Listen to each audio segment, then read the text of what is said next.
Bismillahirrahmanirrahim. Assalamualaikum warahmatullahi wabarakatuh. Hamidanillah tabaraka wa ta'ala wa musalliyan wa musalliman ala sayyidina Rasulillah habibina wa maulana Muhammad bin Abdillah wa ala alihi wa ashabihi wa man tabi'ahu bi hudah ila yaumil qiyamah. Amma ba'du. Ayyuhal musyahidun al-kiram wa nahusu bidzikri para mahasantri yang saat ini tengah menekuni dan memperdalam pemikiran Profesor Dr. Asy Muhammad bin Alauddin Maliki dan segenap para pemirsa dimanapun Anda berada. Pada kesempatan ini kita akan menjelaskan tentang irtibatul kauni bismihi sallallahu alaihi wasallam. Hubungan alam semesta dengan nama baginda Rasul Muhammad sallallahu alaihi wasallam. Wa min amsali hadza tafaddulil ilahi ma jaa fil athari min intishari ismi Muhammadin fil mala'il a'la. Wa min amsali hadza tafaddulil ilahi, di antara berbagai contoh anugerah ilahi ini, yang dimaksud ini adalah anugerah keterkaitan hubungan antara alam semesta dengan baginda Rasul Muhammad SAW, yang tidak lain ini merupakan tafaddulul ilahi, yang artinya anugerah Allah yang secara khusus dan istimewa diberikan kepada baginda Muhammad sallallahu alaihi wasallam. Ma jaa fil athari min intishari ismi Muhammadin fil mala'il a'la.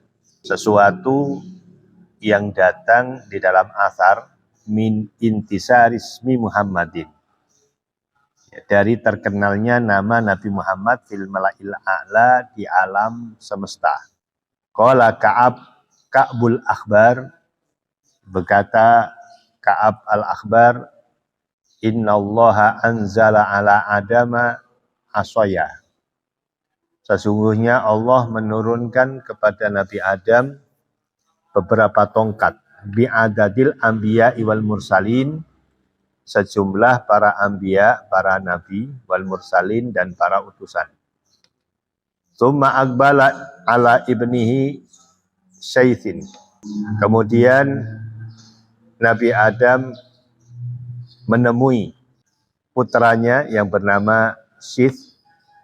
Faqala, Nabi Adam berkata, hai bunai, wahai anakku, anta khalifati, engkau adalah penggantiku, calon penggantiku.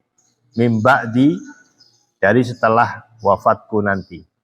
Fakhudha, maka ambillah tongkat tersebut, bi'imarati taqwa, dengan memakmurkan ketakwaan, wal urwatul wusqa, dan tali yang kokoh. Wa kullama dzakartallaha fadhkur ila jambihi isma Muhammadin. Wa kullama, setiap dzakartallah, engkau menyebut asma Allah, fadhkur ila jambihi, sebutlah di sisinya isma Muhammadin, nama Nabi Muhammad. Fa inni ra'aitusmahu maktuban ala sakil arsi. Sesungguhnya aku ra'aitu, melihat, ismahu, nama Muhammad, maktuban, tertulis, ala sakil arsi, di atas tiang-tiang aras. Wa ana bainar ruhi wabtini, sedangkan aku kejadiannya bainar ruh, di antara roh, wabtin, dan tanah liat. Suma inni tiftu samawati walam ara fi samawati maudian illa ra'aitus ma Muhammadin maktuban alaih. Suma, kemudian, inni tiftu, sesungguhnya aku mengitari as-samawat, beberapa langit. Falam ara, maka aku tidak melihat, fi samawati, di langit-langit tersebut, maudian, satu tempat pun illa kecuali ra'aitusma Muhammadin, kecuali aku melihat nama Muhammad maktuban, ya, tertulis alaihi, di atas tempat itu. Wa anna rabbi askananil jannata falam ara fil jannati qasra wala ghurfatan illa isma Muhammadin maktuban alaihi. Dan sesungguhnya Tuhanku Allah askanani, menempatkan aku al jannata, menempatkan aku di surga. Falam ara, maka aku tidak melihat fil jannati, di dalam surga itu, qasron, istana, wala ghurfatan, dan kamar, illas ma Muhammadin maktuban alaihi, kecuali nama Nabi Muhammad maktuban, itu tertulis alaihi, atasnya. Walaqad ra'aitu isma Muhammadin maktuban ala nuhuril khuri. Walaqad la, dan sungguh ra'aitu, aku melihat, isma Muhammadin, ya, nama Nabi Muhammad, maktuban, tertulis ala nuhuril huril aini, atas leher-leher bidadari. Wala waraki qasbi ajamil jannah, dan di atas daun-daun bambu pepohonan surga. Wala waraki syajari tuba, dan di atas dedaunan pepohonan tuba. Wala waraki sidratil muntaha, dan atas daun-daun yang ada di sidratul muntaha. Wala atrafil hujubi wa baina ayunil malaikah, dan atas ujung-ujung berbagai hijab, wa baina ayunil malaikah, dan di antara mata-mata malaikat. Fa'aksir zikrahu fa innal malaikata tadhkuruhu fi kulli sa'atiha. Fa'aksir, maka perbanyaklah, zikrahu, menyebutnya, menyebut nama Nabi Muhammad. Fa innal malaikata, sesungguhnya para malaikat, tadhkuruhu, senantiasa menyebutnya, fi kulli sa'atiha, di dalam setiap waktunya. Ini hadis menjelaskan tentang betapa istimewanya Nabi Muhammad SAW, yang nama beliau tertulis di alam semesta ini, di tiang-tiang aras, di langit, di tempat-tempat yang dimuliakan oleh Allah, di surga. Ini menjadi semakin terang benderang bahwa nama Nabi Muhammad masyhur dan terkenal di alam semesta ini. Abu Yazid Muhammad berkata, qultu, aku berkata, wa qad dzakara nahwa hadzal khabari as-Syaikh Ibnu Taimiyah. Wa qad dzakara, dan telah menyebutkan, nahwa hadzal khabari, semisal khabar ini. Siapa yang menyebutkan? Syekh Ibnu Taimiyah, yaitu Syekh Ibnu Taimiyah. Faqala, maka beliau berkata, wa qad ruya annallaha katabasmahu alal arsy wa ala ma fil jannati minal abwabi wal kubbabi wal awraqi. Wa qad, dan sungguh, ruya, diceritakan, annallaha, bahwasanya Allah, kata basmahu, telah menulis namanya, alal arsy, atas aras, di atas aras, wa ala ma fil jannah, dan di atas apa-apa yang ada di surga, minal abwabi, dari pintu-pintu, wal kubbabi, dan kubah-kubah, wal awraqi, dan dedaunan. Wa rawa fi dzalika iddata asarin tuwafiqu hadzal hadits as-sabitata allati tubayyinu at-tanwiyahu bismihi wa i'la'i dzikrihi hina idzin. Warawa, dan ia juga menceritakan, Ibnu Taimiyah juga menceritakan, fi dzalika, dalam hal tersebut, iddata asarin, ya, di beberapa asar, tuwafiqu hadzal hadits as-sabitah, yang senada dengan hadis-hadis yang valid. Hadis-hadis ini yang valid.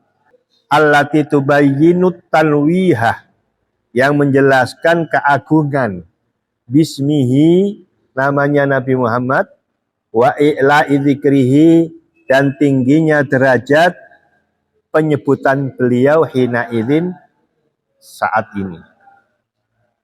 Wa fi riwayatin libnil Jauzi an Maisarata qala qultu ya Rasulullah mata kunta nabiyan qala lamma khalaqallahu al-arda wastawa ila samai fasawwahunna sab'a samawatin wa khalaqal arsya. Di dalam satu riwayat, wa fi riwayatin libnil Jauzi, satu riwayat yang diriwayatkan dari Ibnul Jauzi an Maisarah, dari Maisarah, qala, dia berkata, qultu, saya bertanya, wahai Rasulullah, ya Rasulullah, mata kunta nabiyan, kapan kunta keberadaan panjenengan nabiyan, menjadi nabi. Qala, kanjeng Nabi menjawab, lama khalaqallahu al-arda wastawa ila samai, sejak Allah menciptakan bumi, wastawa ila sama, dan naik ke langit, fasawwahunna, kemudian menciptakan langit-langit tersebut, sab'a samawatin, menjadi 7 lapis langit, wa khalaqal arsya, dan Allah menciptakan aras, kataba ala sakil arsi, dan Allah menulis ya, ala sakil arsi, di atas ya, tiang-tiang aras, Muhammadun Rasulullah khatamul anbiya.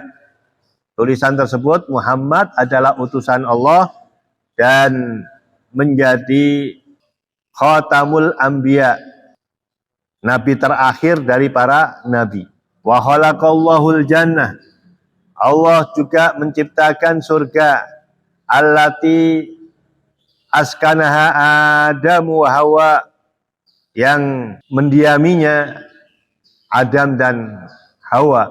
Wa katabasmi alal abwabi wal auraki wal kubabi, dan Allah menulis ismi, namaku, alal abwab, atas berbagai pintu-pintu surga, wal auraq, dan dedaunan, wal kubab, dan kubah-kubah, wal khiyam, dan tenda-tenda surga. Wa Adamu bainar ruhi wal jasad, sementara Nabi Adam di antara ruh dan jasad. Falamma, maka sejak ahyahullahu ta'ala, Allah menghidupkan Nabi Adam, nadhara, Nabi Adam melihat ilal arsi, ke aras, fara'a ismi, maka Nabi Adam melihat namaku di situ. Fa akhbarallahu annahu sayyidu waladika, maka Allah memberitahu kepada Nabi Adam, annahu, bahwasanya Nabi Muhammad sayyidu waladika, adalah junjungan anak cucumu. Falamma gharrahuma syaitanu, maka ketika menipu terhadap keduanya Nabi Adam dan Siti Hawa, asyaitunu, setan, ketika setan menipu keduanya yaitu Nabi Adam dan Siti Hawa. Taba, kemudian keduanya bertaubat. Wastashfa'a, keduanya meminta pertolongan. Bismi, dengan namaku, ilahi, kepada Allah Subhanahu wa ta'ala. Yang disampaikan oleh Imam Ibnu Taimiyah dalam fatwanya halaman 150 juz 2. Ini bisa dilihat di situ. Tadi juga disampaikan pula bahwa apa yang tercantum asar yang disampaikan di dalam kitab ini juga diriwayatkan pula oleh Syekh Ibnu Taimiyah di dalam kitab fatwa beliau. Jadi Syekh Ibnu Taimiyah ini juga mengamini, menyetujui, merekomendasikan tentang adanya hadis ini. Nah, saat ini kita memasuki tentang fawaidu muhimmatun min hadisi tawasuli Adam. Berbagai faedah muhimmah yang penting min hadisi tawasuli Adam, dari hadis pentingnya tawasulnya Nabi Adam. Ada berbagai hal yang penting, faedah-faedah yang penting untuk kita ketahui berkenaan dengan hadis tawasulnya Nabi Adam dengan Nabi kita Nabi Muhammad sallallahu alaihi wasallam. Wa fil hadits tawassuli bi Rasulillah sallallahu alaihi wasallam qabla ayyatasharrafal alamu bi wujudihi fihi wa annal madara fi sihhati tawassuli ala ayyakuna lil mutawassali bihi al qadarar rafi'a inda rabbih azza wa jalla. Wa fil hadithi, dan di dalam hadis at-tawassuli bi Rasulillah, dalam hadis tawassul dengan Kanjeng Nabi, qabla ayyatasharrafa, sebelum termuliakannya al-alamu, alam semesta, biwujudihi, dengan keberadaannya, fihi, di dalam alam semesta itu, wa anal madara, dan sesungguhnya hal yang terpenting, fi sihati tawasuli, di dalam kesohehan tawassul, ala ayyakuna, atas ayyakuna, keberadaan lil mutawassali bihi, orang yang digunakan sebagai pelantara, al qadrar rafi, memiliki pangkat yang tinggi, inda rabbihi, di sisi Tuhannya azza wa jalla. Jadi ini faedah yang pertama, bahwa faedah yang bisa diambil dari hadis tawasulnya Nabi Adam dengan Nabi Muhammad adalah, yang pertama adalah ayakuna lil mutawassil bihi al qadrar rafi. Ya, orang yang dijadikan media tawasul itu hendaknya memiliki pangkat yang tinggi di sisi Allah Subhanahu wa taala. Sebagaimana Kanjeng Nabi. Kanjeng Nabi dijadikan mutawassal bihi oleh Kanjeng Nabi Adam karena Kanjeng Nabi Adam memahami bahwa Nabi Muhammad ini adalah hamba pilihan. Bagaimana tidak, nama-nama beliau disandingkan dengan asma Allah. Kemudian kubah-kubah yang ada di surga tertulis nama Nabi Muhammad. Tiang-tiang aras tertulis nama Nabi Muhammad. Ini menjadikan bahan tambahan pemikiran oleh Nabi Adam bahwa ini salah satu daripada anak cucuku ini ada yang memiliki derajat dan pangkat di sisi Allah. Maka beliau bertawasul dengan hamba yang memiliki pangkat dan derajat di sisi Allah yang tinggi. Wa annahu la yustaratu kaunuhu hayyan fi darid dunya. Ini juga faedah yang kedua. Wa annahu, dan sesungguhnya al-mutawassal bihi, yang dijadikan media tawassul, la yustaratu kaunuhu, tidak disyaratkan keberadaannya hayyan, hidup, fi darid dunya, di dunia. Ini yang faedah yang kedua, bahwa ketika Nabi Adam bertawassul dengan nama Nabi Muhammad, Nabi Adam belum ada di alam semesta ini. Jadi diambil satu pemahaman bahwa bertawasul tidak harus ada orangnya. Tetapi yang dijadikan media tawasul adalah orang yang memiliki derajat yang tinggi di sisi Allah. Bisa jadi seperti Kanjeng Nabi, belum lahir sudah dijadikan media tawasul oleh Nabi Adam. Begitu juga ketika kita bertawasul dengan para wali Allah yang sudah kembali ke keharibaan Allah, maka itu diperbolehkan. Tidak harus mereka hidup di dunia. Wa minhu yu'lamu, dan darinya diketahui annal qaula bi anna tawassula la yasihu bi ahadin illa waqta hayatihi fi darid dunya qaulu man ittaba'a hawahu bi ghairi huda minallah. Annal qaula, bahwasanya ucapan, pendapat, bi anna tawassula, bahwasanya sesungguhnya tawasul la yasihu, itu tidak sah, bi ahadin, dengan seseorang, illa, kecuali waqta hayatihi, di saat hidupnya, fi dari dunia, di dunia. Qaulu manittaba'a hawa, itu adalah ungkapan atau pendapat orang yang mengikuti hawa nafsunya, bi ghairi hudam minallah, tanpa adanya petunjuk dari Allah Subhanahu wa taala. Sudah jelas? Baik. Hasilul bahthi fi darajatil hadis. Kesimpulan pembahasan di dalam derajat hadisnya. Walhasilu anna hadzal haditsa sahhahahu bi syawahidihi wa naqalahu jama'atun min fuhulil ulama wa a'immatil hadisi wa ufadhihi alladzina lahum maqamuhumul ma'rufu wa makanatuhumul aliyatu wa humul umana'u ala sunnatin nabawiyah. Walhasil dan hasil, walhasil anna hadzal haditsa, bahwasanya hadis ini sahhahahu, telah mensahihkannya bisa wahidihi dengan berbagai dalil, wa naqalahu jama'atun, dan menukilnya jama'atun perkumpulan min fuhulil ulama, dari para agung-agungnya para ulama, wa imatul hadisi, dan tokoh-tokoh ahli hadis, tokoh-tokoh muhaddis, wa hufazihi, para hufat hadis, alladzina lahum, yang memiliki kedudukan, alladzina lahum maqamuhum, yang mereka memiliki kedudukan al-ma'ruf, yang terkenal, wa makanatuhum, dan derajat al-aliyah, yang tinggi, wa humul umana, dan mereka adalah para imam-imam yang terpercaya, ala sunnatin nabawiyah, atas sunnah kenabian. Faminhum, di antara mereka adalah al-hakim, al-imam hakim, wa suyuti, dan imam suyuti, wa subki, dan imam subki, wal bulkini, dan imam bulkini. Wa naqalahul Baihaqi, dan menukilnya juga al-Imam Baihaqi fi kitabihi, di dalam kitabnya Dalailin Nubuwah, dalam kitab Dalailin Nubuwah, alladzi syarata fihi, yang Imam Baihaqi mensyaratkan fihi, di dalam kitab Dalailun Nubuwah, alla yukhrija al-maudu'at, tidak akan meriwayatkan hadis-hadis maudu'at.